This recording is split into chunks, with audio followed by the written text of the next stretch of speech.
Hey, what's going on, guys? This is AndrewChicken, and welcome back to another video. Today we are live on Twitch, taking a look at the RWBY update notes. This is the first update in a while that has no new champion, but is absolutely filled to the brim with a ton of balance changes and a new crossover pass and a whole bunch of skins. And so it should be pretty interesting. There's also a brand new reworked map, or not a brand new map, just a reworked map. I know how to speak English. So let's go ahead and dive right in. So, Paladins RWBY crossover pass. This is kind of the highlight of the whole update, is that, yeah, they're doing a crossover with RWBY, which is apparently another Rooster Teeth show, and I've never seen it, and I have no idea what it is, but there's characters, and they're in Paladins now, so that's pretty cool, I guess. And I don't think they included the splash arts. Yeah, there's... Wait, hold on, I might need to... Hold on, what if I refresh?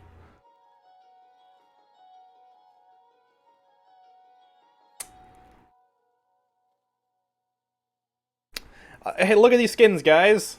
These are pretty cool, right? These are pretty cool looking skins. The skins are so incredibly mid that they don't even want to show them to you. The splash art is on Twitter? Okay, let me check Twitter, actually, then. Let's see. Refresh the Paladins game. We got some splash arts here, hopefully. Oh yeah, we do got some splash arts. Alright, we can see the splash arts here, then. So, I guess we'll start off with RWBY. We'll take a look at the low skin later. Don't worry about that. We gotta go in order.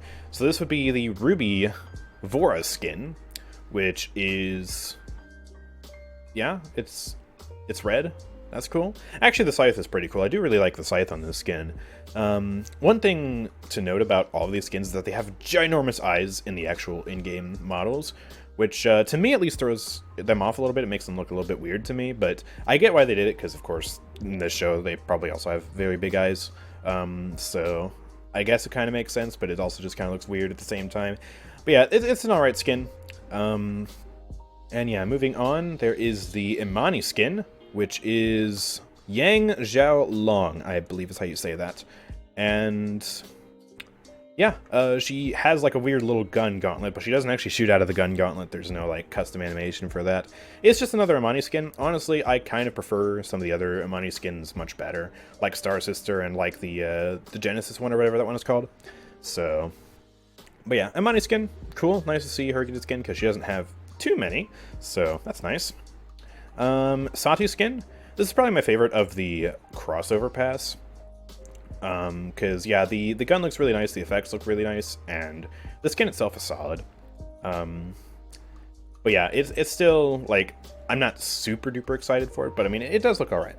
So, this is probably the best one of the crossover. And then the last one of the specific crossover pass is the Ice Queen herself, which is Furia.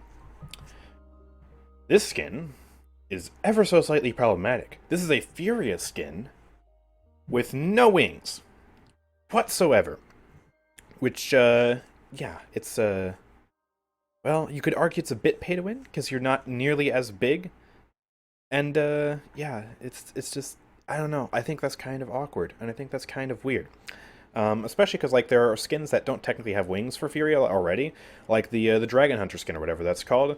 It has swords behind her still that just float around, and so even though she doesn't have wings, she still has something there to fill that gap behind her. This has nothing, and so, yeah, I don't like that. I'm not gonna lie. And also, yeah, you could confuse this for a Leon skin, especially without the wings. You could confuse this for a Leon skin, because the gun is very thin. It's more like a rapier, or however you say that, instead of, you know, what Furia's sword normally is. So, yeah, probably my least favorite skin of the crossover, because it's just problematic. Anyways, moving on through these patch notes here, we've got some other unlocks, which they did include. You know, forget the splash arts, but include these, I guess. So there's an avatar, a death stamp, another avatar, another spray, and this death card, which does look pretty cool, actually. And some other stuff. There's an interesting loading frame. This looks like a Genlock loading frame. We've got an animated spray as well, and an animated avatar. So, yeah. Crossover pass. It's cool. If you like the crossover pass, then you like the crossover pass. If you don't like the crossover pass, you don't like the crossover pass. That's my hot take on that for today. Moving on to the Trials of the Realm, there are some more unlocks and crystals, gold, the usual stuff there. So we've got some static avatars, animated avatars, sprays, animated sprays. We've got a Ray emote. Boring. Let me scroll in nice and big here. I'm going to move myself. And chat, go bye-bye. Haha, get wrecked. Here we go. That's me for this entire crossover pass, by the way. Nice. And we've got a Vora MVP poised to strike. Okay. Looking pretty interesting. I do like that ray emote, though. That is pretty nice. I like that. Okay, and we've got... Okay, so we've got skins down here, and they included these splash arts there. But... Okay. I guess they really just forgot the splash arts for the actual the crossover pass then. But yeah, we got Salem Saris, so we have yet another Saris skin. Woohoo! Splash art looks really sick. In-game, it's pretty alright. And it's available in the Mythological Treasures chest. So these aren't going to be available in Amazon Prime. They're actually just going to be available direct purchase or for a chest. So that's pretty nice, because I know a lot of people weren't a huge fan of Amazon Prime integration for these new skins. So I do like that. And there's also Crow Brandwin Corvus, the only skin that has eyes that aren't ginormous. And yeah, his dagger is more like a sword, and apparently it turns into a scythe in the show or something. So yeah, very big. It's a Corvus skin. That's pretty much all I can say about that, and it's also available in Mythological Treasures chest or for direct purchase. And then we've got a Lilith skin. This is the only skin that is not a crossover skin. So this is available in the Beyond Science chest and can also be purchased directly. So yeah, it's basically a Star Sister skin for Lilith. Face looks a little bit weird, I think. But overall, it's a very solid skin. It's actually pretty nice. And yeah, the weapon is really, really cute. Little plush teddy bear instead of a blood box. I was wondering how they were going to make skins for that, and it looks like they just completely remodeled it and made something totally different, which I'm all for. Unfortunately, though, in the update show, they didn't show us what the weapon effects and the swarm and any of that looks like, so I guess we're going to have to wait for the PTS to see what that looks like. And then there's a Prime Gaming reward for Defragged Inara. I'm pretty sure we already have this skin. If it's meant to be a recolor of digitized Inara, it doesn't look very recolored at all. Whatever, it's an Inara skin. I guess you can get that now. That's cool. Moving on, let's talk about the map update to Trade District. This is finally something exciting we can talk about. So Trade District is finally getting updated to look like the other Magistrate maps, Magistrate's Archives and Stone Keep. And this map is actually connected to Stone Keep, which is pretty cool. So, yeah, obviously you can see here in this picture, in fact we can scroll in again, we can get a nice big view of that. Look at that. It does look very impressive. It does look very, very good. However, as with pretty much every map rework, we have to hope that these beautiful visuals don't come at the cost of the map feeling terrible to play on. Because when they reworked Stone Keep, they made so many collisions just feel awkward and weird and awful. They made the lampposts really thick and just, it was a mess. And so we really gotta hope that they don't do that here, and that it feels good to play on. Because if it doesn't feel good to play on, then map rework sucks. Like, the collisions are the most important thing, the visuals come second, in my opinion. And they knock the visuals out of the park pretty much every time, except with Warder's Gate. But yeah, collisions, so important. General updates. So there's a bunch of general changes here, which a lot of these are just QoL, or quality of life, but some of them are pretty interesting as well. So, expanded custom game options. This is something that they said they were going to do when they were first adding limited time modes. They were going to be like, hey, some of these limited time modes are playable in custom games, or will be anyways. And then it took them a year, but finally we have this. So there are a bunch of different settings. You can disable health regen, global cooldown reduction, you can reduce the cooldowns. I assume there'll be like a slider or a number you can type in or something. I hope it's not just one static cooldown reduction, but even if we just have that, it's still more interesting than the current custom game options, which are just none. There are none. There's nothing interesting you can do. Global movement speed, in-hand attack damage amplifier, so you can make champions do more damage, starting credits, you can adjust how many credits you start with, and ultimate cooldown. Unfortunately, among these listed, there is no toggle for cauterize, so you can't turn passive cauterize on or off, so it still means sumos are dead, but this is at least interesting. It means that we'll actually be able to do some more interesting custom games, and we'll definitely be playing with that on Twitch once this comes into the game. Probably wait until this patch is actually live to do that, because I don't know if I'll have enough players on the PTS. But, you know, this is something we can still have fun with, so I like that. Item Store Auto-Buy. Players will not be able to re-enable or disable auto-buy as they wish during a match from within the Item Store menu. So I assume there's just going to be a toggle somewhere, and you can turn it on or off without having to go into settings, which I guess for the people who have auto-buy bug, it made it easier to turn it off. I don't know if auto-buy bug got fixed. We'll have to look at the bug fixes for that. Unified Ability Order. The new HUD ability order for default for both centered and uncentered is in-hand, off-hand, ability 1, ability 2, ultimate. Interesting, so I guess the ultimate just got shifted to the right instead of being in the middle, I'm guessing? Existing accounts will have the order they're used to, preserved as either Legacy Centered or Legacy Uncentered. Okay. And the out-of-match champion screen and in-match ability info screen will match the new default order. So, just, yeah, abilities are going to go left to right now, instead of having 2 centered, ultimate, and then 2, or something. Cool! Update free champion roster. They've kind of already gone over this actually in a previous post, but yeah, they are changing up the free champions that players will start with. So Cassie's not free, but Tiberius is free. Ruckus is not free, but Khan is free, and they also added Ashe as a free champion. Jonas is not free, but Furia is free. So I don't think there's any flank changes then actually.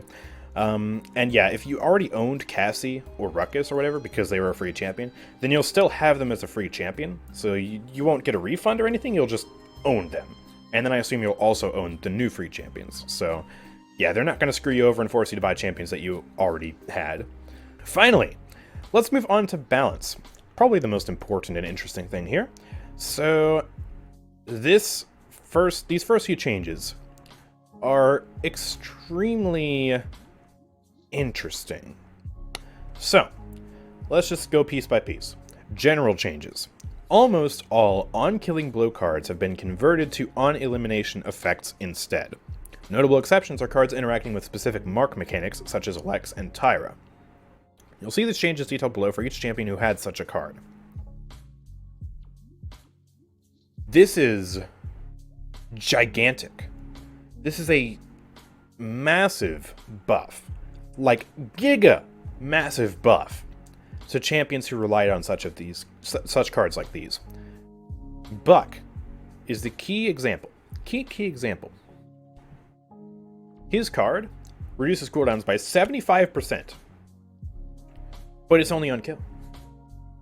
Having to just get an elimination for that now means that he will be able to pop off so much harder. Because if a kill gets stolen, it doesn't matter. Same thing for Evie. Evie's cards give her cooldown resets on kill. Someone steals your kill, you're kind of screwed. Now, someone can steal your kill, and you're just gonna blink away, because you got the cooldown reset anyways. So this is a giga buff for anyone who had one of these cards that specifically needed a kill instead of an elimination. Absolutely huge. Also, the Leon nerf. Remember a few patches back, I don't remember how many months ago it was, but several months ago, they nerfed Leon's card to being on kill instead of on elimination, so that way Alacrity players couldn't just spam auto aim and get kill reset all day. Well, that's been reverted now, I guess, unless they specify later down below. So, yeah, that's really going to screw with the balance of the game for any champion who's affected by this. And I hope they know what they're doing. That's all I'm saying, because I am terrified of Buck players now. If they leave the card as strong as it is, because, whew, that's scary. Anyways, item changes now. So Haven is now the most expensive item in the game, and Veteran is now as expensive as Chronos. However, both items have been buffed. So Haven now will cap out at 18%, and Veteran will cap out at 16.5%, so going to the old value of Haven. So both of these items are stronger now, but it's going to be much harder to buy both of these items together in tandem. Now, I still think this dynamic of having two items that practically do the same thing is really unhealthy for the game. And yeah, that's just really weird. But at least now you won't be able to stack them as hard, and so the Haven Veteran meta won't be as daunting. But yeah, I mean, now that the items are now more impactful, like you could just be playing a tank, buy Haven 3, and you're just gonna be that much more tanky. So, not sure how I feel about these changes. Again, I kind of would have just liked it if Veteran got like reworked or something. Like, it's yeah. It's a weird dynamic to have. Anyways, moving on, Guardian got buffed to 24% at max instead of 21%. Still don't think you're going to see Guardian too much, but it is nice to see that it's getting buffed because it's not a very good item in its current state. Illuminate. Increased cost to 175. Now, in the update show, they also mentioned that they were increasing the scaling so that you'd be able to see farther with Illuminate, but here in the patch notes it doesn't say that, so I'm not entirely sure what that's going to be then, because they're giving us conflicting buffs here, but if they only increase the cost and don't increase the scaling, that's the ideal change in my opinion, because now with this cost change, you won't be able to buy Illuminate 2 at the start of a round, so Invis champions will have just a bit more time to play the game, which is good, so that's really nice. And plus, also, you won't be able to buy Haven and Illuminate, or Veteran and Illuminate now at the start of a match, or even Chronos and Illuminate at the start of a match. You can't do that. So, yeah, that's a big buff for Skye and Strix, and this is good. Anyways, moving on, Provision replaced with Lethality. They didn't even cover this in the update show, or maybe they did, and the guy's mic was just too quiet, because one of them was, like, really quiet. They were speaking like this the entire time. Lethality. Now increase your movement speed by up to 60% for 2.5 seconds after getting an elimination. I am buying this on Buck and Eevee immediately. Oh my. So instead of Nimble, where you just have constant base move speed buff, this is a on kill, or on elimination rather, movement speed buff that is substantially larger. Lethality 1 equals Nimble 3. But only for 2.5 seconds. So this will be really good on, like, snowball champions. It won't necessarily be good on, like, a tank. Like, you wouldn't buy this on Barrick or something like that. But a snowball champion like Buck or Eevee, this would actually be pretty decent. So this is a much better item than Provision. And I can't wait to try this out. This actually looks much more interesting. So, moving on, let's talk about champion balance. Androxus is getting a really interesting change. Really interesting. So Cursed Revolver. You know that talent that makes his revolver shoot slower but more precise and have better range? That's base kit now. That's base kit. So the old fast-firing semi-auto revolver, that's gone, which kind of makes me sad because I liked it. But at the same time, most people aren't going to feel forced to pick Cursed Revolver now.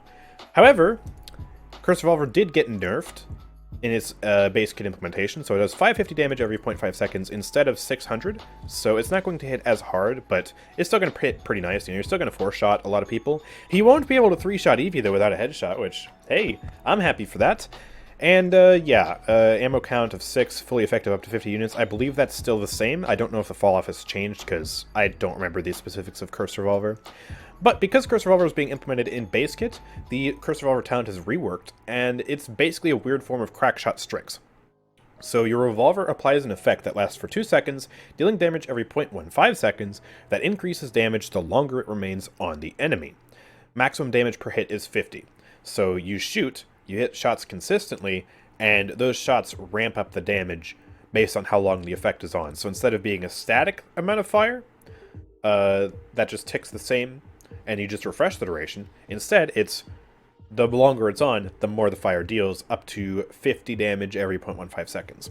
So, yeah, just a damage buff for Androxus on his base revolver is basically what we can take this talent to mean. And also base DPS buff that will reveal invisible enemies because it's damage over time, because Skye needed another counter, guys.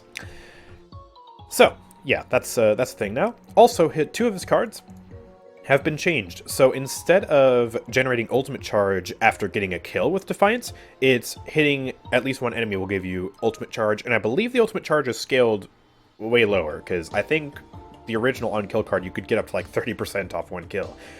So this is every punch, and yeah, it's basically going to be a lot more consistent now. Same with this heal card. Instead of getting basically kill to heal on Defiance, it's now heal for up to 150 after hitting someone with Defiance. So generally, just it's going to be easier to get value out of both of these cards, which I think is pretty cool. So yeah, really fascinating Androxus change. I'm not sure how I feel about this, because I kind of will miss the old Revolver, but at the same time, Cursed Revolver was just kind of objectively better, so it's weird. Anyways, moving on, let's talk about Betty La Bamba. Now, I actually haven't seen these balance changes because a lot of these balance changes just in general were not shown on the update show, so this is my complete first reaction to this. Grenade launcher increased direct hit damage to 650. Yes, please. That's exactly what I want. This is going to make her a little bit better when it comes to fighting flanks and flying champions and anything that generally isn't a tank, because her grenade launcher is the only way to deal with most threats that aren't tanks and supports. So having that extra damage will make her just a little bit better in those matchups. She's still going to be a generally pretty awful duelist, but this is a step in the right direction. And they also increased the reload speed at base, which is really nice, because you almost feel forced into buying Deft Hands with Betty, so that feels good. And Hail of Bombs. They decrease the damage per explosion and reduce the knockback per explosion. Oh yes. Quality of life on that, playing against it, it's going to feel so good. It ultimately wasn't that impactful for Betty herself, but playing against it, it just felt horrible not being able to control your movement anywhere near the Hail of Bombs. So, I like these changes for Betty. No complaints here. Bomb King, my boy. What are you doing, my good sir? Sticky bombs, removed midair and accuracy. Alright, so I can poppy bomb and then shoot people from the skies, and it's going to feel good. Nice. Shock and Awe card. New. Increase your movement speed by up to, it looks like 15% for 4 seconds after hitting at least one enemy with detonate. So, pretty much just a permanent 15% movement speed uptime thing. Sounds fun to me. And Uncontrolled. This is one of those cooldown reduction cards that I was talking about. Yeah, that is on elimination now instead of a kill.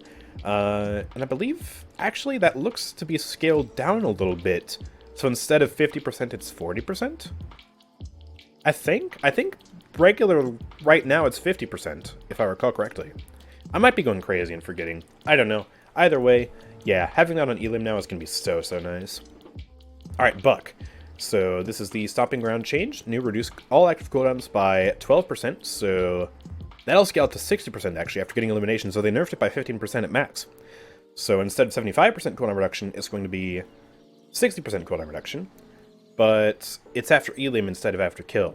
So in some circumstances, this is going to be weaker, because if you get the killing blow anyways, then this is just a flat nerf, and you're going to be able to pop off less. But if someone steals your kill, this is the biggest buff you've ever seen for Buck, because someone steals your kill, you can still get out of that situation alive, because you'll get a massive cooldown reduction on your leap. So, that's pretty huge. I think this is ultimately a very positive change for him, because kill steals exist. Your teammates try to help you, they steal your kill, and then they just end up getting you screwed. Well, that's not going to happen anymore. So, that's really nice for Buck, but also I'm kind of terrified about going against Buck players now, because they don't even need to get kills to pop off. I'm scared. Anyways.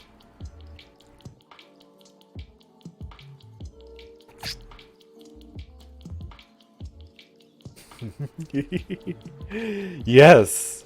Yes, please. Yes. Finally. Nobody likes playing against Megaton in its current state. It knocks you back. It knocks you in the direction you're moving, so sometimes it knocks you forward when you're trying to walk forward, and then you just get out of position. It's a second knockback on Cassie that's just on a card for absolutely no reason. Well, guess what?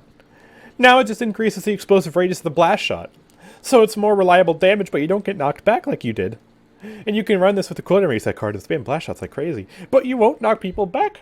You're not gonna knock people out of position. Oh my god, yes. Oh, finally. This is a good change. This is a really good change. I am so happy for this. Alright, next up, Corvus. We've got some cards here. Oh. Is that every card? 1, 2, 3, 4, 5, 6, 7, 8, 9, 10, 11. That's almost every card. Alright, I'm gonna need to open the game real quick. We got, these don't have the card descriptions, they only have the names. I need to open the game and see what each of these does. While we're waiting for the game to launch though, we can quickly take a look at Dredge. So Cursed Howitzer, removed midair inaccuracy. Harpoon, removed midair inaccuracy. Looks like they're just removing midair inaccuracy on a lot of champions then. And the Kraken reduced the time to activate to 1.45 seconds, so the Kraken's damage phase will actually happen a little bit faster now, so it's more reliable to hit Kraken. That's cool. Alright. Okay, so Abyssal Effluxion, which is this card.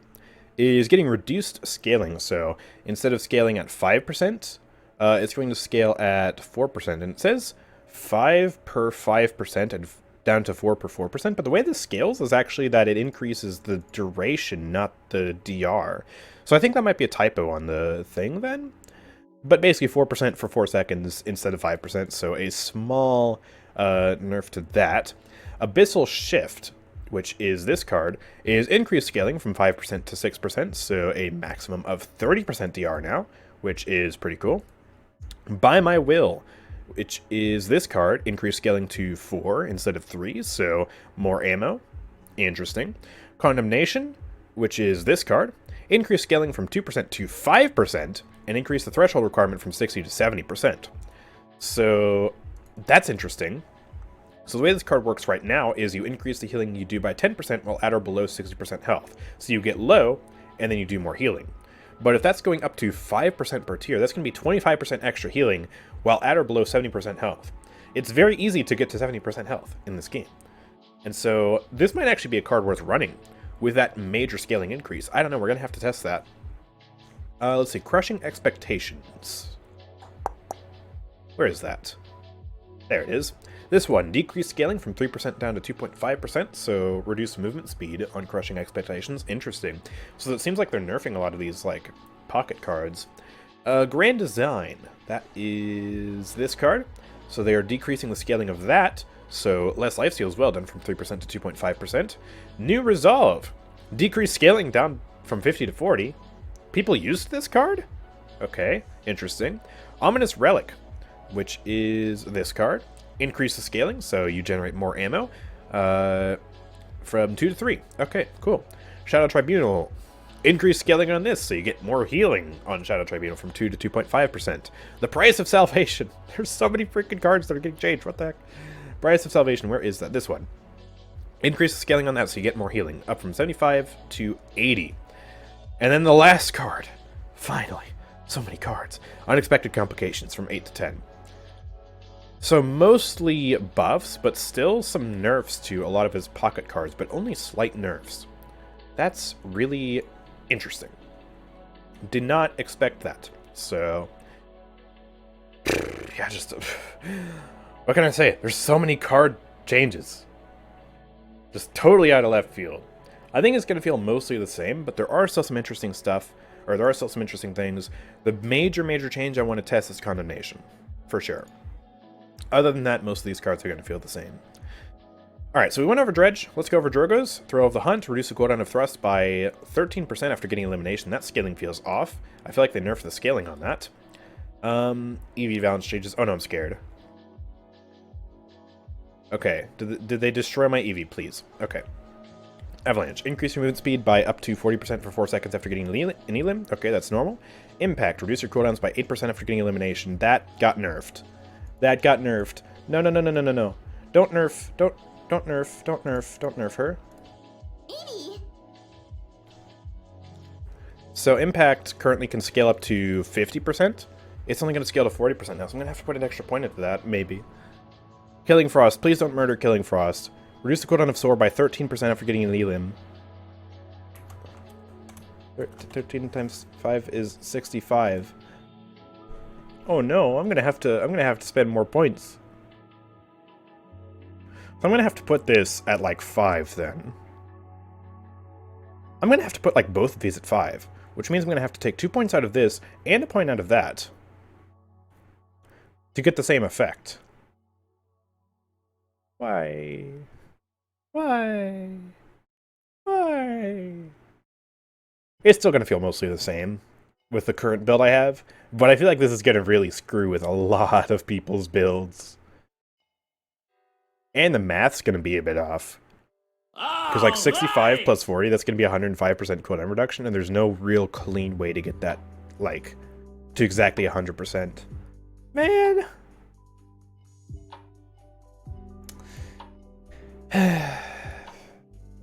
At least it procs on Elim now, though. So, on the major bright side, you won't get screwed over by kill steals. Is it worth it? I guess we'll find out.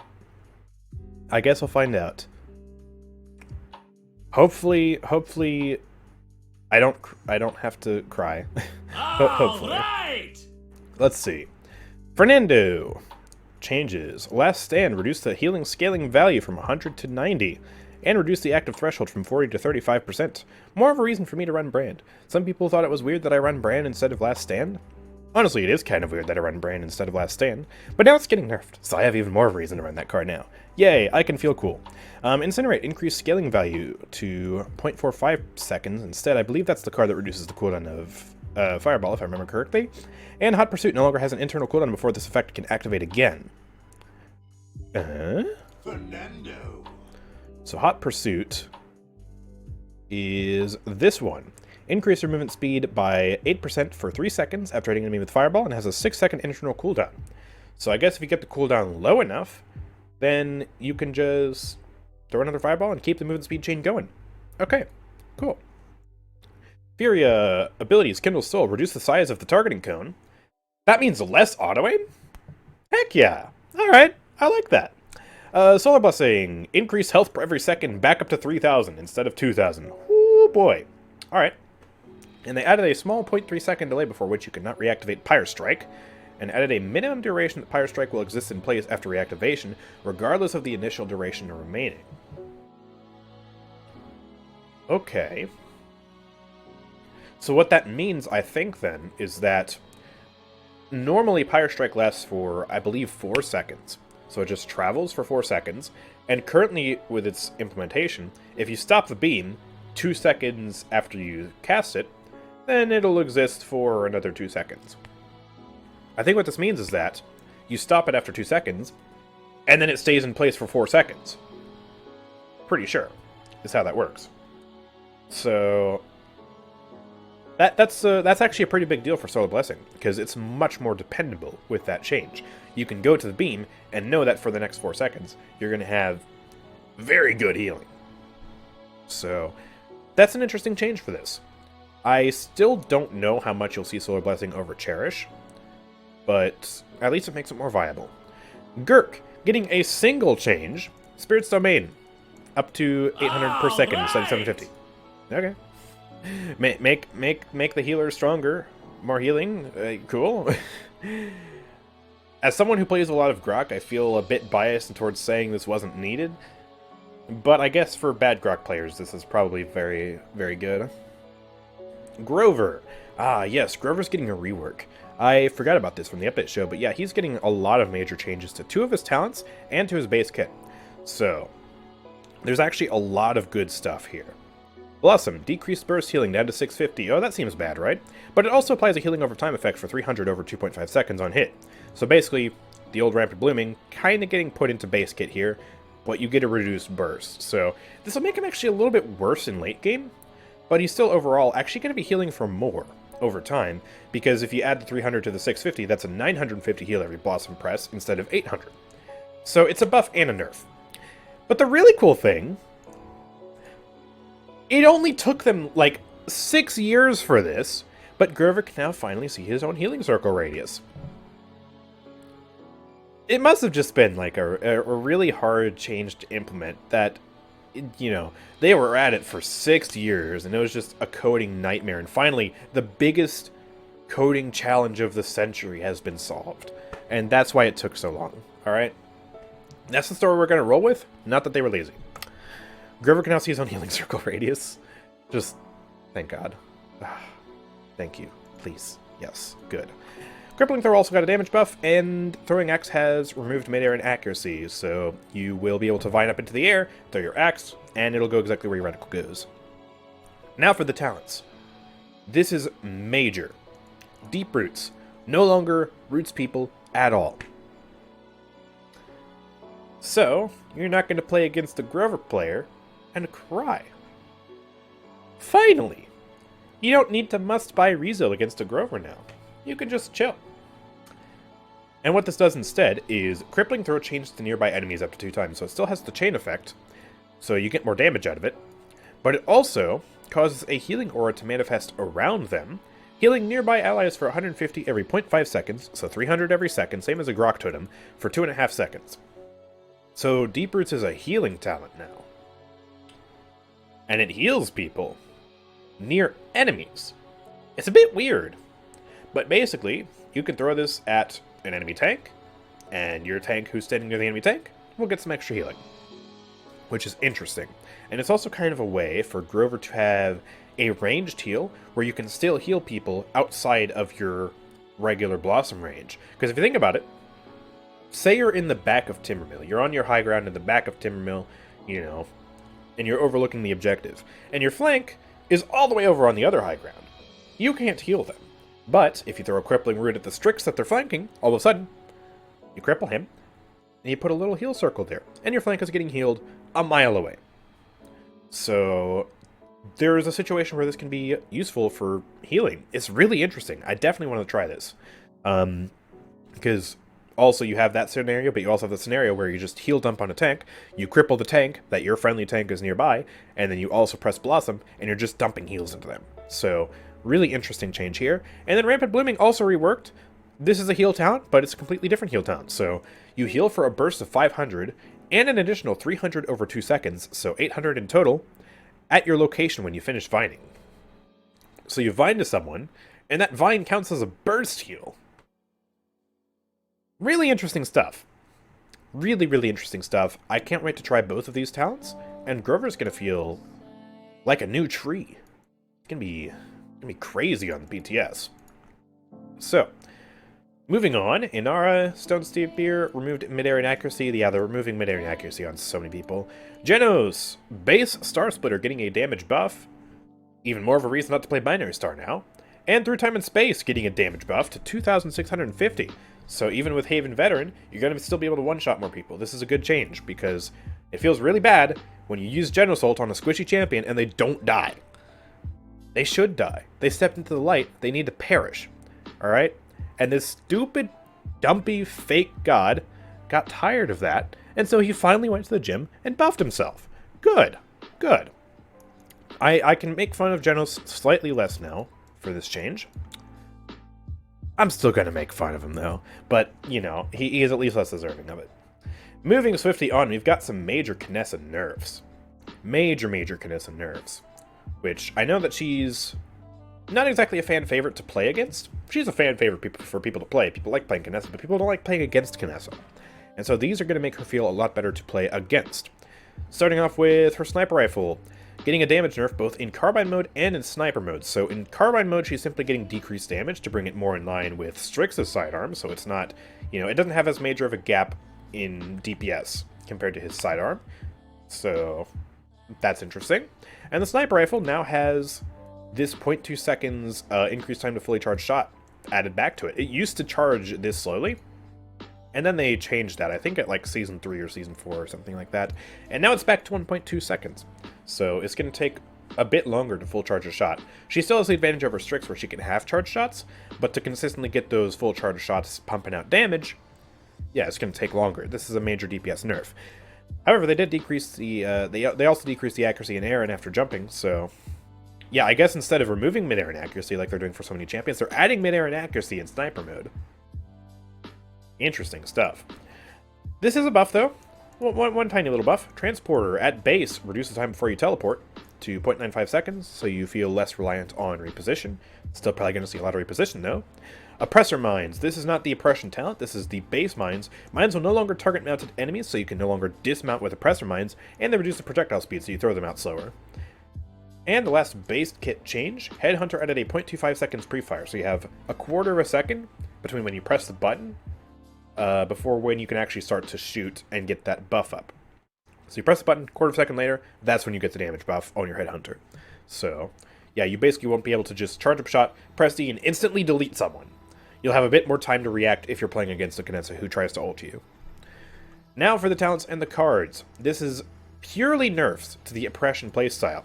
The Oppression talent now also increases the cooldown of Oppressor Mines by 2 seconds, coupled with a nerf to generator scaling. So instead of scaling at 1.5 seconds per tier, it scales at 1.2 seconds per tier. They're still going to be pretty spammy, I think. But it's not going to be a case of where you shoot one mine, and then 2 mines reappear in front of your face. But it's still going to be pretty spammy and pretty annoying. Power Supply also got reduced scaling. This is the card that basically made it so that when you got to low HP, your transporter got reset. So, yeah, it won't scale as high now, which is good because Kinessas won't be able to run away as easily now. Honestly, I still think that Power Supply should have a longer internal cooldown, because it only has a 15-second cooldown, which is really short. So I think if they buff, like if they nerf that to 30 seconds, it might be better than the current change they're giving it. But I don't know. It's it's still a nerf nonetheless, and yeah, Kinessa's gonna feel significantly worse to play as next patch, but significantly better to play against. So take that for what you will. Kinessa main's probably crying, but people who hate Kinessa probably cheering in the streets. Let's move on to some more changes. Just a lot of quick changes here. Koga, Galestorm, now generate energy after hitting at least one enemy with Skewer. I think originally that card, gave enemy or energy after a kill, right? Koga. Where is that card? This one. Galestorm. Yeah, it was after killing Blow. 15% energy per tier, so you'd get 75% energy back. This new version will only generate up to 15% energy, but you only need to hit an enemy, you don't need to kill them. I think this might actually be a nerf, because how much... You expend all your energy with Skewer. So the old card would give you most of that energy back, this card only gives you 15%. That's not even enough for one ability. So I think this is actually a nerf. Lex, abilities, Retribution. Your marked target now has... They actually added that?! Was one of the devs just tuning into my streams randomly when I was talking about Lex and decided this was a good idea? Or did someone else suggest this? Because I was talking about this, like, recently.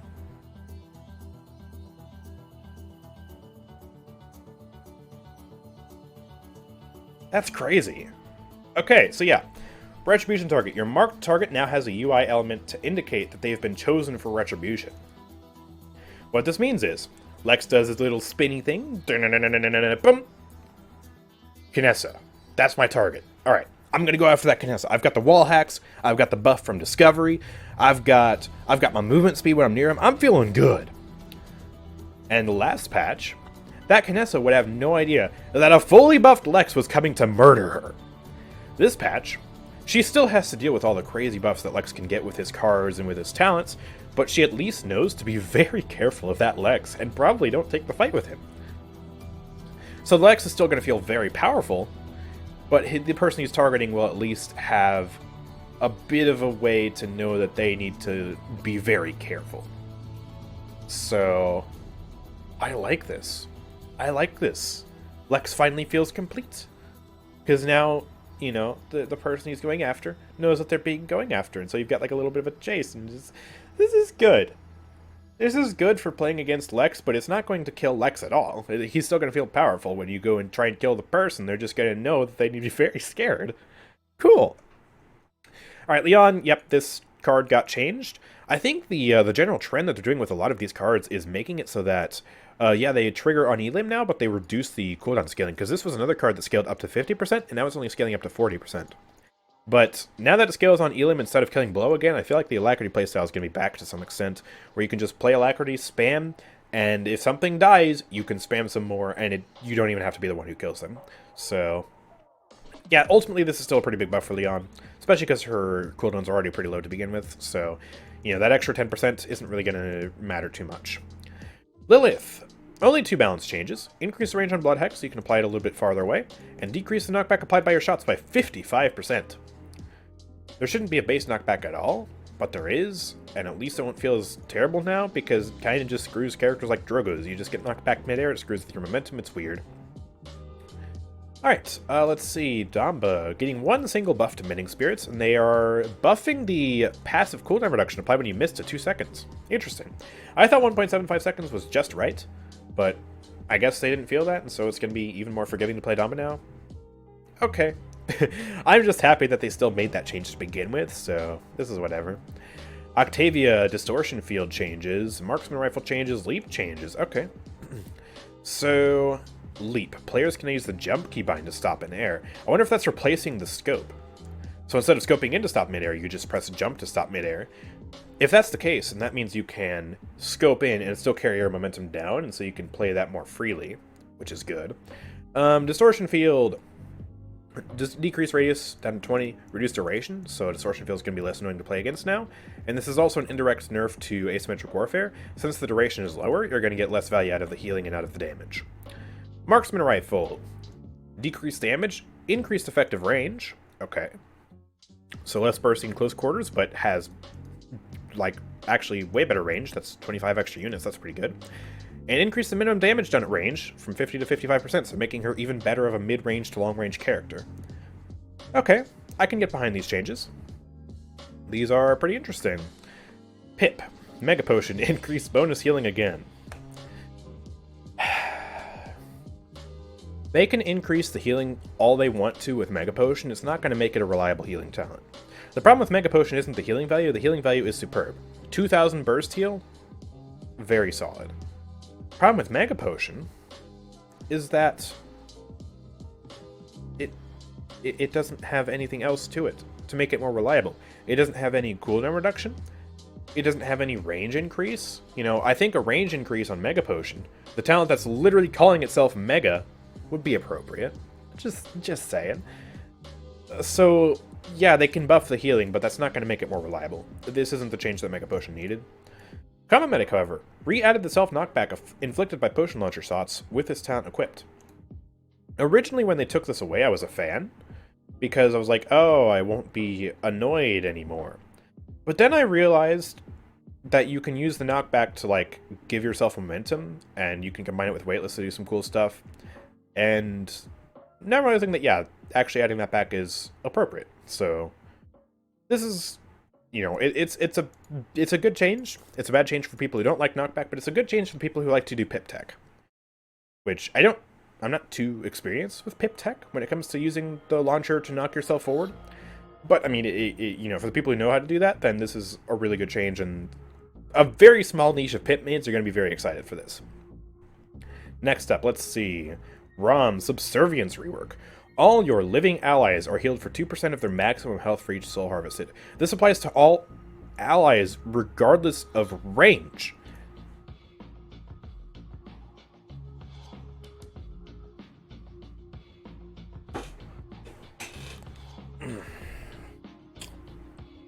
Wow. That's crazy. So range was definitely an issue on Subservience. The way I would have buffed Subservience is just double the range or something like that. But they went a totally different route with this. Is Raum genuinely a healer now? Like an actual full-fledged healer with this talent? Let's do some math. Okay, calculator. So, 2,000 HP is pretty typical for a champion. Actually, we'll raise that to... hold on. Clear. 2,200. That's more appropriate, given, you know, the current mana. So 2,200 health times 0.2, or actually it's 0.02, because 2% would be 44 HP on that. But keep in mind, of course, this is global range on everybody. So if we assume that Raum has 4 other people on his team, and they're all squishy champions, because it's casuals and you're solo tanking Raum, that's times 4. So that's 176 healing per second. Or 176 healing per soul harvested. Just in general on everybody. But I'm pretty sure you can get multiple of these per second. I don't know exactly what the math is on that. But I'm pretty sure, yeah, you can get multiple, Mask up, everyone. yeah, multiple of those per second. This is gonna be a tough fight. Which would amplify it further. So how many exactly can you get per second? Raum, Subservience, because why not? Blah, blah, blah, blah, blah, blah. This. So target souls every 6 hits. So it does 0.05 seconds. So it does a shot every 0.05 seconds. So 1 over 0.05 seconds is 20 shots per second. So divided by 6 would be 3.333 times 176 is 586 healing per second. Theoretically. Alright?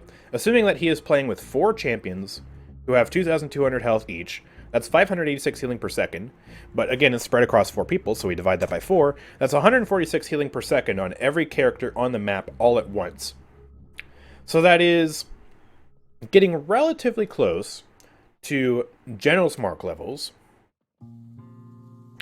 But you don't even need to apply the Genos Mark. So Genos has to kind of ramp up his healing, where you apply 1 mark, then you wait, you apply a 2nd mark, and now you're finally healing 2 people at once. This is 4 people at once. Everywhere. Add Rejuvenate. Yeah, you could add Rejuvenate to this. But this also isn't factoring in the fact that you can have, let's see, Yaggaroth has 5,750 health times 0.02, right? Would be 115 every one of these times 3.333333 would be 383 healing per second on a Yaggaroth at any range. So you could be halfway across the map and you're healing your Yaggaroth for this much.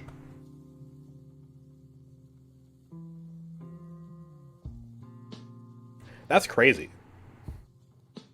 That's absolutely crazy. I don't know if this will be OP. Because just looking at the numbers right now, cauterizeless, this sounds really good.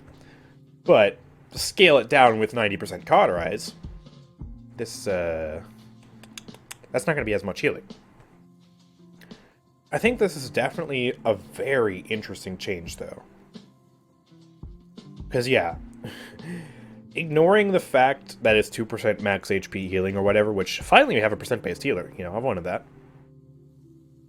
We've got infinite range on this. So we can legit just heal everyone. Anywhere. That's crazy. This is crazy. Wow. Okay.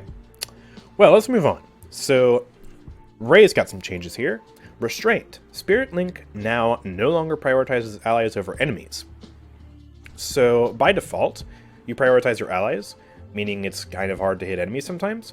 But with Restraint, you want to be linking enemies, so that way you can apply the mark. So I guess this will just have neutral prioritization, and prioritizing just whoever your crosshairs point near, instead of prioritizing allies. We'll see how well this works, we'll see how good the change is, if it affects Restraint's pick rate at all. And then also Refreshing Break is getting reduced scaling value to 0.17. I believe Refreshing Break is the ult card, right? Ray. Yeah, Refreshing Break. Okay, so yeah, that is getting nerfed, so not as much ult charge now, but it's still going to be a really good guard because it's ultimate charge for your teammates. I mean, come on, that's great. Shaolin nerf. Sand Trap now also increases the cooldown of Impaler Arrow by 1 second. Okay, not a super big deal. Oh yeah, Skye, I forgot. So she got some nice, well, two nice changes. Not really a lot of changes, but the 2 changes she got are pretty important. So the wrist crossbow got an increased effective range from 45 to 55. Description said it was 30. 30 is really low. 45 is still really low. 55 is, you know, it's a nice buff. We're going to see how good that feels to play with. But I mean, in her current state, Skye's range is garbage. It's worse than Buck's, and Buck has a shotgun, and that's just not okay. So this is good. And then also Preparation is getting reworked. So instead of being a talent that just resets your cooldowns and gives you a heal every time you land a killing blow, they decided to make it a hidden talent. So while hidden is active, reduce your damage by, or reduce the damage you take by 75%. That's a lot of DR. Increase your movement speed by 20%. I feel like that should be just base hidden, but okay. That sounds pretty good, but then you reduce the maximum duration of hidden to 2 seconds. So instead of using it to just stay in invis for a long time and just kind of sneak up on people, you gotta use it more tactfully, and you get mega buffs while you're using it. And I assume that you can also use the movement speed card in tandem with her other movement speed card, so you can pretty much be zooming. Skye. Like, yeah, you could use Ninja, get a further 20% movement speed. You'd be zooming. So even though you'd have a reduced duration, you know, you'd at least be faster, so it would kind of make up for that. And you could use this hidden to dodge so much stuff. Standing in General Assault, no problem, press hidden. You might get out of it, but even if you don't get out of it, you're only going to take 25% of the damage. Enemy Skye ulted, guess what? Press hidden, you're okay. So that gives her a defensive ability, and it makes hidden slightly a base movement ability now because it has base movement speed, but I still feel like the movement speed should be there at base, regardless of the talent. But that's really interesting. We're going to see how good this makes Skye feels. We'll see if this is the right move for her, if she's still going to need, you know, some form of other rework. But this is cool. Strix. Only one buff. Base health increase to 2150.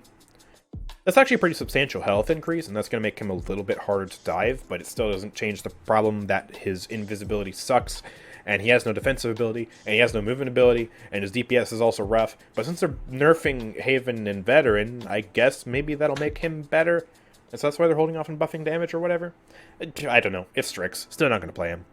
Tiberius. Getting some buffs out of left field. Bladed Chakrams doing more damage on direct hit and more damage on bounce. Just a little bit, but it does add up. Heavy Blade increased projectile speed so it goes faster. And Crouching Tigron has a reduced cooldown by 2 seconds. So Tiberius is going to feel just a little bit better. I didn't feel like Tiberius was in a terrible spot to begin with, but I guess these are going to tune him up a little bit. So, interesting stuff. Torvald. Okay. I don't want to get too excited yet. Okay. This says Recharge is now affected by Guardian. Recharge is just an ability. Hold on, let me see. Torvald. Recharge. Yeah, it regenerates 2200 of your shield over a short duration. What about the advanced? Passive. You have a passive 2000 health shield that persists and can be recharged with this ability. Okay, so if Guardian applies to the regeneration of the shield and not the passive, then it still sucks. But if Guardian applies to the passive listed here under Recharge as well as the regeneration, then we're in business, and this is an amazing change. And how it should have been all along, honestly. And if it is the case that it applies to the passive, then we may see a new playstyle emerge where you pick Thanks Grandpa, and you just rush Guardian. Because you could have a, 950 base shield with Thanks Grandpa on protection, set up with Guardian, but then Guardian also buffs you up, meaning it basically serves as Veteran. So you buy Guardian, it's Veteran, and it's Guardian to buff your protection all in one. If it does affect the passive, that's really good, and I'm really excited. If not, then a mediocre change. Tyra, auto rifle, base damage increase on auto rifle. Okay, interesting. I'm not sure if she needed that. I guess we'll see how much better that makes her. That's a 10 damage increase per shot, but considering her fire rate, that's actually a pretty good buff. And then cards, Trailblazer, regenerate ammo after getting an elim. I assume that's just following the same trend of, you know, kill reset cards from earlier. Vatu, dash, reduce the effectiveness of damage reduction during dash down to 50%. Okay. Don't think you should have it at all, but at least it's, you know, 50% now instead of 60%. So that way if you hit a mid-dash and your tracking is immaculate, you don't get screwed over as hard. Cool. 7 ability changes. Ooh, 7's got a lot of stuff here. Alright. Let's go piece by piece. Heavy SMG, automatic, increased damage to 210. So, yeah, slightly more damage on automatic mode, increased range, and increased effective range as well, so you can use it from farther away. Burst mode, increased damage to 165. Okay. So they're making these modes feel better to use, which I didn't really like these modes. So that's cool for me, I guess. Explosive dodge. Can now dash in the air. Bombs will only spawn if close to the ground. Bombs spawned by a dash cannot be shot and destroyed. They have 300 health. Ah! No way. Alright. That's perfect. Actually just perfect. Literally perfect. Literally what we've been asking for since the start. They finally did it. This is good. So 7 just got more mobile because he can use his grapple, and then he can use his dash while he's in midair to just go farther. But the bombs got nerfed, so you can shoot the bombs, and if you do the dash in the air, then the bombs won't spawn in the air, so there won't even be bombs to begin with. So 7s who do go for the mobile option won't have the bombs anymore. Woo! Alright. And smooth out the damage fall off curves for all environments, who cares? Okay. Decree 77. This ultimate was incorrectly taking too long to charge its sphere. It's now properly 0.35 seconds. So the ultimate, they buffed it to make it faster, and it still wasn't fast enough, so they're making it faster? Traveler. That's interesting. Also, welcome, Infernal. We just got to one of the best changes so far in the update. We're still reviewing the patch notes. We just got to this! It's very nice. Talents, overcharge. Reduce the time before the damage occurs to 0.8 seconds. Only 0.8 seconds? That's hardly a buff. You're still never going to pick overcharge over his default ultimate. Right? 0.35 seconds versus 0.8 seconds. Crowd control to make them vulnerable to your damage versus a burst of damage that you could have done anyways with your gun. Still no reason to pick overcharge. Still a crap talent. This changes nothing. And cards, the Fear. New. Reduce your active cooldowns by 0.8 seconds after getting Elim on Burstman. Okay. Still following along with the trend of the other cards. Okay, is there anything past 7? There is. Victor, Vivian, there's still so many changes. Oh my gosh. Alright, Victor. Increased damage on Assault Rifle and increased damage on Burst Mode. Okay. Did not expect that. That's weird. Vivian. Increased damage. Increased effective range. Okay, did not expect that. They're buffing the easy characters, guys. Vora. Deadly Scythe. Reduce projectile size again. Good. Can we do this to Zin? I'm just saying, can we do this to Zin? I love that they're doing that for Vora. Make her more precise. Make it less frustrating to fight her when you're going around a corner and she still hits you anyways. Do that to Zin. Please tell me that they do that to Zin. If I scroll past Yagroth, please tell me they do that to Zin. Alright, Yagroth, what you got here? Form swap. Reduce cooldowns. You can swap forms faster. Caustic Spray. Increase damage. Whoa. Devour. This is her ultimate. Increase ultimate health again. Reduce time after ultimate breaks to 2 seconds. Is this the time when someone gets stuck on a wall and you can't pull them? Or is this the time where you fail the ultimate and it just breaks and then you're stuck in that animation? Because if it's the stuck in the animation time, this is a nice change. Reduce time before the pull begins, so you pull faster. Reduce minimum distance. Okay. I wish they would have got rid of this entirely, but at least they reduce it so it feels a little bit better to play as, but still is probably going to feel awful with that change. And Corrosive Acid, they buffed the Caustic Spray damage on that again as well. So more damage on Yaggorath. Interesting. Honestly, I didn't think the damage was a big problem. This right here is the only thing I wanted changed. Just get rid of it. Whatever. Ying, Life Exchange. Now reduces the cooldown of Shatter by 3 seconds if you miss your Shatter heal. Okay, they gave her the Damba treatment. They were patched late, but they did it. This is a major good change. This is really good. This is absolutely amazing. The old fail animation. Okay, I see. Yeah, that's good then. Zin. Oh, they didn't do the change for Zin then, did they? Well, yeah, that sucks.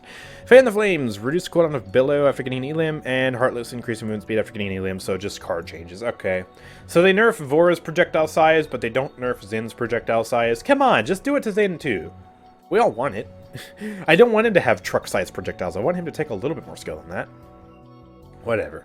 Let's move on finally to the bug fixes. Hopefully there's a lot of these. Okay, there's a pretty typical amount, so let's take a look at some of these champion fixes. Betty fixed an issue where Betty's Queen of Diamonds and Rare Explosive skins did not display her grenades when using her Deadly Game emote. Okay. Cassie fixed an issue where the Tinder Cassie skin displayed and was used whenever the player attempted to use or equip the Timber skin. So basically these were getting mismatched. You would see the Tinder skin and you would think you were buying the Tinder skin, but you actually bought the Timber skin and vice versa. It was weird. Drogoz. Oh yes, fix an issue where Drogoz' Decimate card applied its explosion radius increase effect to rocket launcher weapon shots instead of salvo shots.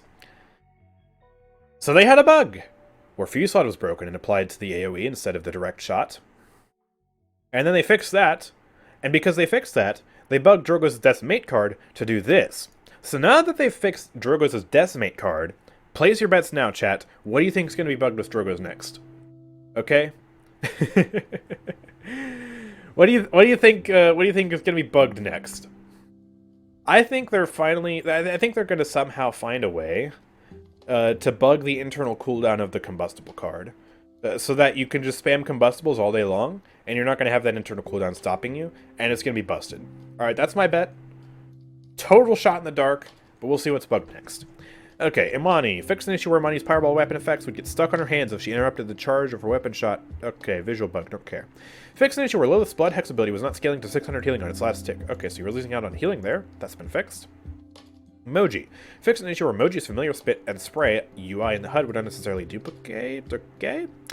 Sati. Address an issue where getting interrupted and killed during Sati's ultimate wallbang could cause Sati to respawn without pips and be unable to regenerate pips for the remainder of the match. I didn't run into this bug too often, but I know people have run into this bug before, and it was just brutal. It would kill your effectiveness during that match, because not being able to use any of your abilities on a champion in Paladins Champions of the Realm, I don't know if you guys knew, is really bad. So this is actually a huge bug fix. That's really good. And fix an issue where Sati's Dead Ringer ability would not spawn her cardboard cutout at the intended location. Okay, don't care. Talus. Fix an issue where Talus' Monkey King and Wukong skins were using each other's loading screen splash arts. Okay. Yagroth. Fix an issue where Sight Begets Strength was not increasing the cooldown on Primal Vision when equipped. I had a feeling that didn't feel too much different. Okay, cool. And they added blinking to Ying's Jurassic skin. Let's go. She's not lifeless. She can blink. Finally, her eyes won't be dry anymore. I'm sure that's been painful for her. Alright, good. General changes now. Fix an issue where the special quest to watch for free rewards was missing messages. I can't speak. And it cannot be completed. Okay, don't care. It's ads. Fix an issue where the friends list displayed that a player was in match lobby when they were actually in a match. Okay. Fix an issue where the win-loss column for the ranked leaderboard UI hid improper protect scaling. Okay. I just brought this bug up too. In my How to Farm Gold video. I was like, hey, this is bugged. And it don't work. And if it gets fixed after this video, then you should do this. And lo and behold, like a week after they fixed this, or a week after I put in my video, did a high-res dev watch my video and just realize, oh crap, this is broken, and then fix it? Because I imagine this wasn't a very complicated fix. Go make a new video now? I don't need to make a new video now because I talked about it and said, hey, in the future, if this is fixed, go do it. So I future-proofed it. But are they spying on me? First the Lex change and now this? Well, I mean, that's cool. I'm happy. That's a good change. Fix various collision issues in Warders of Gate. Alright, cool. Can you fix the lack of decorations, please? That'd be cool. Can't confirm a dev that did watch your video. Wait, actually? Yo, that's cool. Yo, really? That's awesome. Alright. Let's see. Fix an issue where purchase skin's voice line was not playing upon purchasing that skin. Alright. Fix an issue where attempting to queue when you have a dessert in your party would play an incorrect system message. Interesting. These are all kind of small changes here. Fix an issue where gamepad players cannot roll excess diamond troves for crystals if they own all the items in those chests. Wait a minute, what? Could not roll excess diamond troves, gold caches, or flare-and-style chests for crystals if they owned all the items in those chests. Wait, they could not. So are you supposed to be able to... Wait.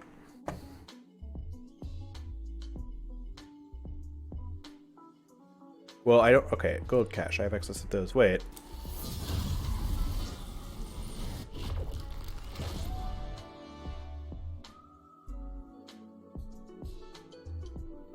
I had no idea you could do that.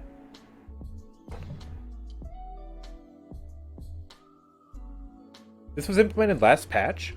Did I miss that in last patch's patch notes? Or did they just not say anything about this? I had no idea that was a thing.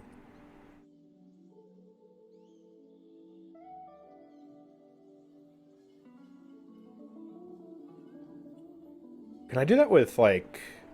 I don't have any other excess chests that would give crystals. That's cool, though. I've got 130 free crystals lying here. In these 13 gold caches.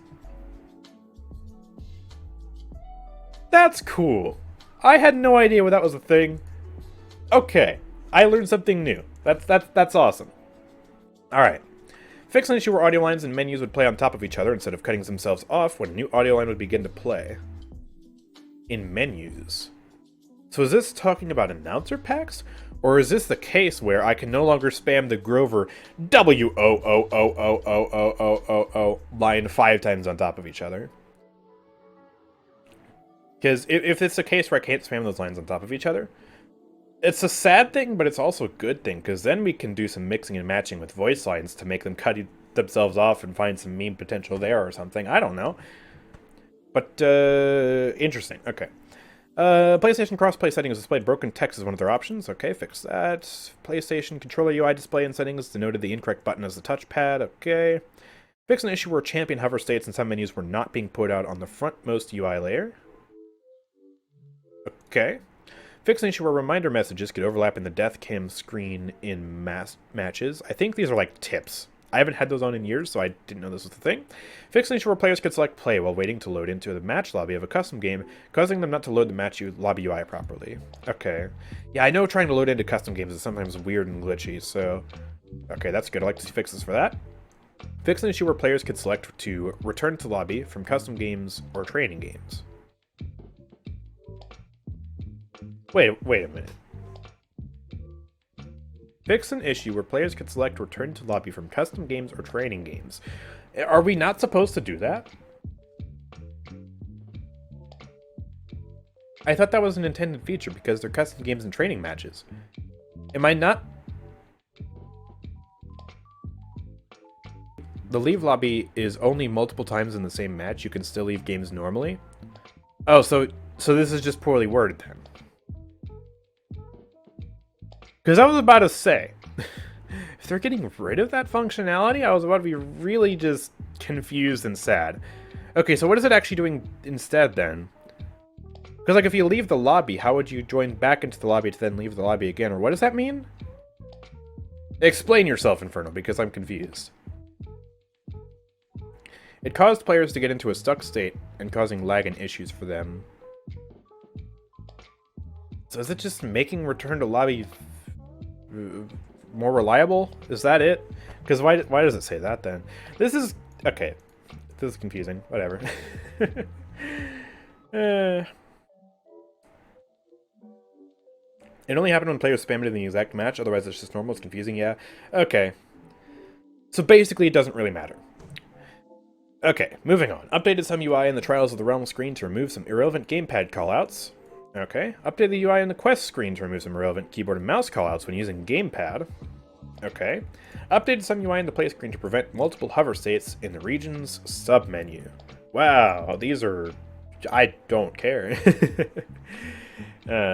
So, I think they said in the update show that they're looking into the audio bug, which is why we don't see an audio bug fix here listed in general. But yeah, some of these are pretty interesting. I like that I had an influence on that, and that's fixed, and that's cool. And I like that a lot of these are pretty cool, and I like that I learned something new here. So I think overall, these are mostly positive bug fixes. So yeah, that's nice. What an interesting patch. So there is balance changes for pretty much almost every single champion in the game here, which is pretty cool. Like, look at that. We just keep scrolling and scrolling and scrolling and scrolling, and it keeps going and going and going and going and going. We got a Grover rework. We got like 15 card changes for Corvus for some reason. Yeah, and we got a lot of just general changes, like removing mid-air inaccuracy on a lot of champions, changing around these elimination cards, making them weaker, but also proc on elim instead of kill is really interesting. Androxus rework here. So a lot of interesting balance changes, item changes too, to compensate for the fact that there's no new champion this update. So, yeah, there's that. There's also, like, these general changes. There's custom game options, which is pretty cool. New map update to Trade District. Almost forgot about that again. We're getting this. Map's gonna look sick. Hopefully the collisions aren't garbage. And yeah, we've got a whole bunch of skins related to RWBY, which, again, I did not watch the show, and I don't really care, but if you like RWBY and you like these types of skins, then these are definitely for you. And so yeah, pretty interesting update. I'm definitely more excited about the balance than I am the skins this time around. and there's a lot of cool changes I want to try. But yeah, with that all being said, thank you guys for watching so much. If you guys have enjoyed, make sure, of course, to drop a like, subscribe, and turn on notifications, because we will be playing on the PTS once it is alive, testing out all these juicy changes and juicy skins. So make sure to stay tuned for that. Also, check out the Twitch channel, where we are streaming this live right now, because we'll be playing on the PTS there, so you won't want to miss out. And last but not least, make sure to check out the Discord server, also linked in the description, and check out my Nexus at nexus.gg/AndrewChicken if you want to buy crystals or the season pass or anything like that, because a portion of all the proceeds go to supporting me. But yeah, with that being said, thank you guys for watching. I will see you all next time. Peace out.